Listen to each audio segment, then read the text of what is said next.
I'm Kinley Walsh-Lawler, President and CEO of Parks California. Across California, parks are places where nature and community come together. Through Arts in California Parks, artists and culture bearers are creating murals, performances, and cultural programs with local organizations that reflect community stories and deepen our connections to these landscapes. From music in neighborhood parks to murals that celebrate heritage, these projects remind us that parks are more than just open space. They're living galleries of creativity and belonging. Learn more at parkscalifornia.org/arts. Good morning, I'm Lawrence K. Jackson. It's Monday, October 13th. Governor Gavin Newsom has signed a major housing bill and a historic reparations bill into law. More on the housing bill next, but first, the headlines.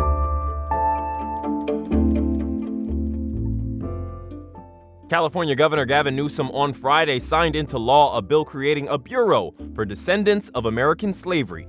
The state agency will run future reparations programs. It's the first of its kind in the country. It follows recommendations from the state's reparations task force. Cheryl Grills was a member of that task force. When the future of the bill was still uncertain, KPBS asked Grills what it would mean to her if it became law. What it would mean for me is that we are making concrete steps toward being reintegrated back into the circle of humanity.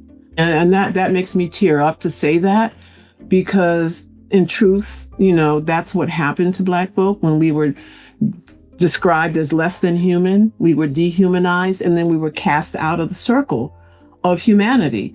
So this is now saying, wait, that was wrong, and we're going to correct that. The bill was authored by State Senator Akilah Weber Pearson, who represents portions of San Diego County. UC San Diego is launching a research hub aimed at building trust in U.S. elections. The Election Trust Initiative recently granted roughly $2.5 million to UCSD to launch the Center for Transparent and Trusted Elections. For the next 4 years, UCSD professors Thad Kauser and Lauren Prather will lead a nationwide effort to test ways to increase transparency and share what works. Prather said the overall goal is to build trust that lasts and help to ensure Americans' faith in elections is grounded in facts and transparency, not in just who wins or loses. There's a new affordable housing development in the Midway District, Pacific Village. It's for those at risk or currently experiencing homelessness, youth aging out of programs like foster care, and veterans. Formerly a hotel, the property has been remodeled into 62 studio apartments. Behavioral health supportive services like transportation, referrals, and case management will be available to residents. The county says that since 2017, it's invested more than $300 million to create nearly 3,000 affordable homes. From KPBS, you're listening to San Diego News Now. Stay with me for more of the local news you need.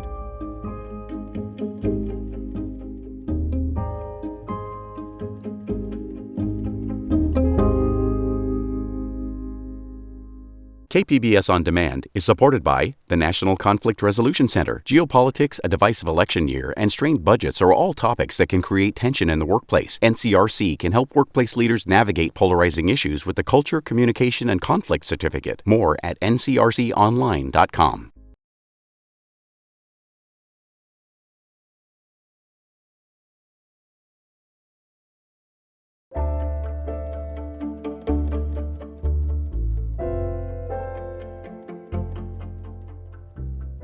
Governor Gavin Newsom has signed a major housing bill that allows apartments near public transit. SB 79 requires cities to allow mid-rise apartment and condo buildings within a half-mile of a light rail stop. In San Diego, that could mean more housing density coming to Bay Park along the Blue Line trolley. It could also bring more homes near Sprinter stations in North County.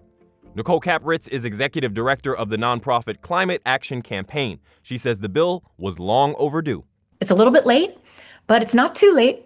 And so I think this was finally the moment where people had to really say, we have to change things up and we have to reimagine what our communities are going to look like and who is going to be benefiting from living in our communities. The bill goes into effect on July 1st next year unless cities adopt a local alternative plan.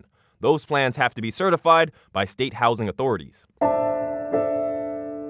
This week, the city of San Diego will start delivering new trash bins to homeowners and hauling away the old ones. This coincides with a new $43 monthly charge for waste services, which used to be free for single-family homes. The price will be somewhat lower for people who choose smaller trash bins. Jeremy Bauer is with the city's Environmental Services Department. We are replacing all of the old trash cans and all of the old recycling containers. And what that helps us to do is ensure that we're providing service at the level that the customer has ordered, and we're able to ensure we're only providing service to those customers that are paying the fee versus any legacy containers that might have accumulated over the years. The new trash and recycling bins will look different from the old ones. Trash bins will be light gray, and recycling containers will be a different shade of blue. The Grossmont Union High School District Board reviewed toned-down versions of controversial proposals at the regular board meeting Thursday. Reporter Elaine Alfaro says concerns about the overall direction of the board remain.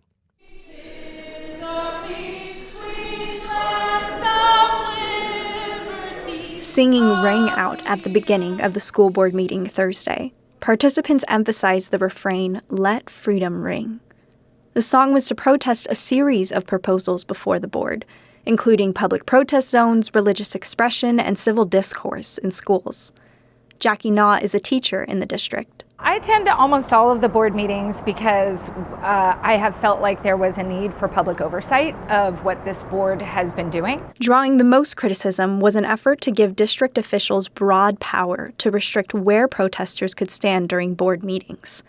In the afternoon before the meeting, the board rewrote what was a vague proposal to significantly limit where protesters could stand. The new version creates a 10-foot buffer zone that opens a clear path in and out of the building. Board President Gary Woods said in an email to KPBS that they made the changes because community members raised concerns. The board voted 4-1 to approve the new policy. Board trustee Chris Feit voted against it. Elaine Alfaro, KPBS News.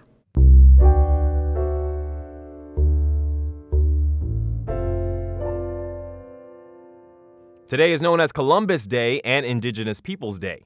It's also launch day for a new feature here on KPBS, Museum a Month. Reporter John Carroll takes us to a place that tells the story of some of the first people to live in what is now San Diego County. If you hear the name Barona, you probably picture the Hotel Casino on Wildcat Canyon Road in Lakeside. The Barona Resort and Casino on the Barona Reservation is about 27 miles east of San Diego. But a little more than a mile down Wildcat Canyon Road, you find the Barona Cultural Center and Museum. And if you want to know what this place represents, what it means to the people here, Chairman of the Barona Band of Mission Indians, Raymond Welch, is your man. Welch says it's the casino and hotel that made this museum possible. One thing that has been resurgent, because of our successful business, we've been able to go back and start recreating our history, or learning about our history. A lot of it was lost, so it was oral history. There are the type of museum quality displays you'd expect to find, but those share space with contributions from a very young class of curators, the children of Barona. Welch shows me a multi-layered map, each layer depicting different times in the history of the people here. As he turns the layers of cellophane, we take a visual trip from the past to the present. Pre-contact, this is where our people were. Welch turns a layer. As contact is, as everything contact comes in. Contact with Europeans. See, Mexico, this is when Mexico was California. Right. Yeah. California became part of the United States in 1850. In 1870, President Grant set land in the Pala and San Pasqual valleys aside for the tribe. But in 1891, they were forced to move. But see, there's the original reservation, Capitan Grande. Oh, yeah. Right there. Capitan Grande, near the El Capitan Reservoir. But that wasn't their last move. In 1932, Congress allowed the city of San Diego to forcibly purchase the land to satisfy the need for water and flood control in the growing city. But this time, the tribe was able to buy Barona Ranch, the site of the current reservation. So it came up for auction, and we were able to buy it off of auction for $75,000.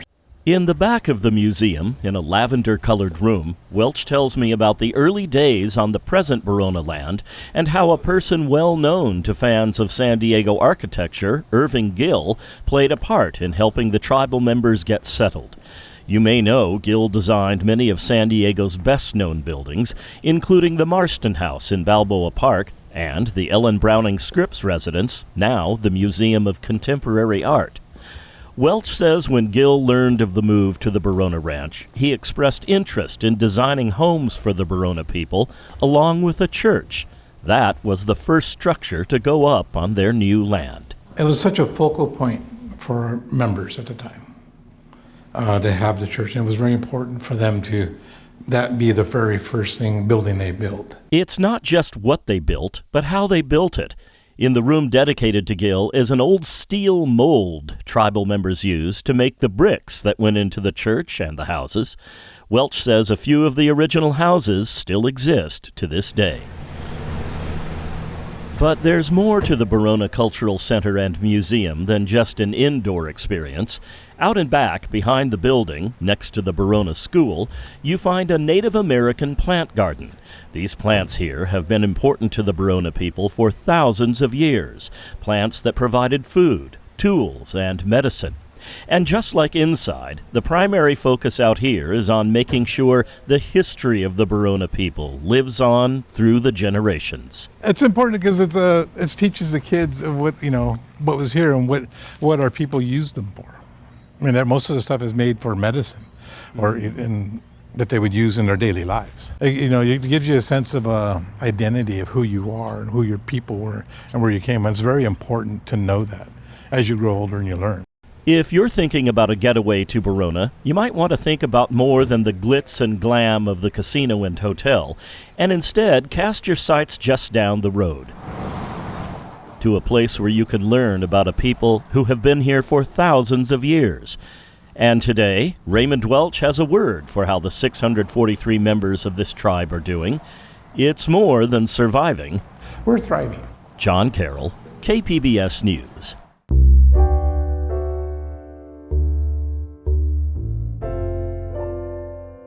Book bans are on the rise across the country, but not in California. Arts reporter Audie McAfee takes a closer look at a program helping young people hold on to their right to read.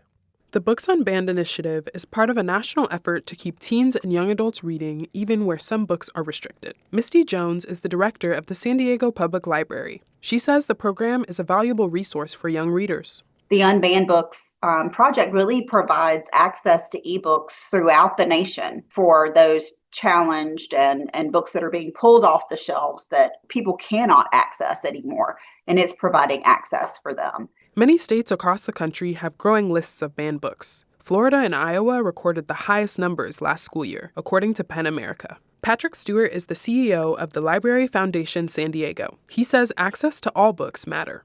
They give us that opportunity to draw parallels with other experiences, and experiences that are both like ours, that help us make sense of who we are in our environment, as well as experiences that are unlike ours, that help us make sense of the other and how we fit in and how we come together as a community. In California, book bans in public libraries are prohibited under the Freedom to Read Act, also known as Assembly Bill 1825. To sign up for a Books Unbanned card, visit the San Diego Public Library's website. Audie McAfee, KPBS News.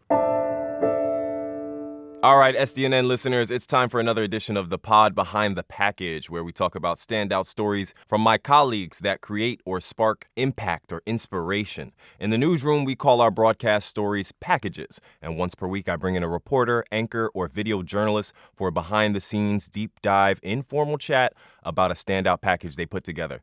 Investigative reporter Gustavo Solis is with me now to discuss the package he reported with the headline El Cajon license plate data used in nationwide immigration searches. Gustavo Solis, how you doing? Pretty good, man. I'm stoked to make my debut here. Oh, man, that means so much. And honestly, I feel like that's like a genuine reaction, so that means the world, you know? But Gustavo Solis is here with us. How you doing? Pretty good. Thank you. Good, dude.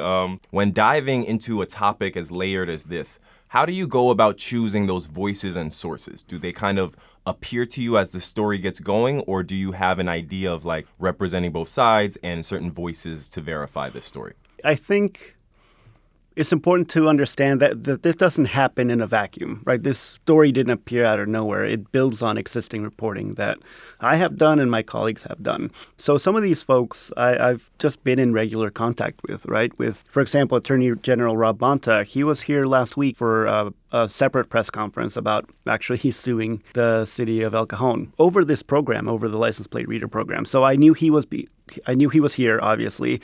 I knew I was working on this story. So at that press conference, I asked him questions knowing that I was about to publish this big piece. With the El Cajon Police Chief, Jeremiah Larson, we hear him in this package, but that's from a previous interview that we did before, where he was very transparent and open and really great interview about why he believes this program is effective, why he's backing it, why he supports it, and some of the thought process behind the decisions he's making. And then you hear from Dave Moss. I've worked with him for a while on different stories. He's done, not just him, but him and the Electronic Frontier Foundation have been talking about this stuff for a long, long time. I think now, because some of these mass surveillance tools are being used in the immigration space, there's a lot more attention to it now. But they've been ringing the alarm bells for a long, long time. You use the word routinely in your piece. Any ability to share just how often or routinely we're talking about? I know you mentioned multiple states outside of California. How often are we saying? So it was 574 immigration-related searches that we found. And the time period was from January of this year to like July 10th, right? So was that like 7 months? Yeah, 6.5, 7 months, yeah. Right, almost 600 times, almost 100 times. Per month, yeah. A month. It happens very, very often. And if you see, it's one thing to see the data sets in front of you and the data. And I mean, that's what these systems do. They capture mass amounts of data. Right? In El Cajon, for example, El Cajon is a small city. Exactly. It's not a huge place. They have 100 cameras. Those 100 cameras in that small place, they capture more than 700,000 images a month. In 1 month, 700,000 images. They capture, and this is why Rob Bonta is so protective of this data, right? Automated license plate readers, they automatically take a picture of every license plate they see. They track the location, the direction, the time and date. Like, think about that for a second, right? If you have enough information, you and I are creatures of habit. I drive to work the same way. I drive to the gym the same way. My favorite taco shop. It paints a big picture of your life, right? If somebody wants to know where you're going to be at. But I think the story behind it is really the power and the influence and the ability to really know exactly what people are up to and kind of violate people's personal rights. Is this guys really kind of like where we're getting at the crux here a little bit? Yeah, I mean there is a legitimate use for this information, right? Chief Jeremiah Larson will tell you, and not just him, most police departments in San Diego County use this technology, and they often call it a force multiplier. They have eyes on the street at all times. If your car gets stolen in Chula Vista and someone's driving it around El Cajon, this technology can help you find it very, very quickly. Yes, and it could help solve crime quickly would be the counterclaim, of course. Exactly. Yes. Yeah, that's the public benefit of this information. But this investigation shows how it can be used in the wrong hands, right? So in this case, we found police departments from Houston, Texas, Richmond, Virginia, Louisville, Kentucky, running dozens of nationwide searches for immigration lookup. They'll type, right? The system lets you do a search based on any kind of keyword you put. So they'll type immigration enforcement, immigration violation, ICE lookup, ICE assist, a slew of different search terms, all related to immigration. And because El Cajon is sharing the data collected in El Cajon with these other police departments, when these other police departments do nationwide searches, El Cajon data is included in that search. Gustavo Solis, any other parts, tidbits, gems, or maybe a statistic that didn't make it into this last piece that you're able to share with us? Yeah, not so much a statistic, but I think in my reporting, when I can, I love to go back to the human impact, right? What does this mean for people on the ground? What does this mean for people who live in El Cajon, whose data is being collected and used in this way that they may not agree with? And I talked to one gentleman. Unfortunately, I didn't make the cut in the story. Oftentimes, people give you their time and share their stories with you, and unfortunately, you don't have the bandwidth to include them in the story. But Jesus Pacheco is a longtime El Cajon resident, a U.S. citizen. And I asked him, like, how has your life changed because of the current immigration situation, especially in El Cajon, right? For listeners might know because we've reported on this stuff. But El Cajon, the mayor is a big Trump supporter. They've leaned into supporting the federal administration, and that's created a lot of tension in the city. And this guy, he was here in the newsroom. I invited him over. He's an older Mexican man, but like I said, U.S. citizen. I asked him what has changed. He leaned back, reached into his pocket, took out his wallet, and showed me his passport card. And he always carries his passport around him now.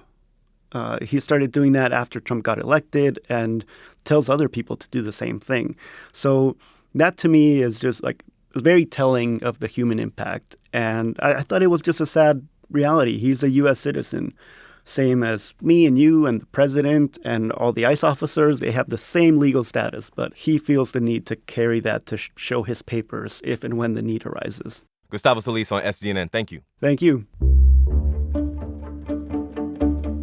That is it for the podcast today. As always, you can find more San Diego news online at kpbs.org. I'm Lawrence K. Jackson. Thanks for listening and subscribing. By doing so, you're supporting public media, and I really want to thank you for that. Have a great day.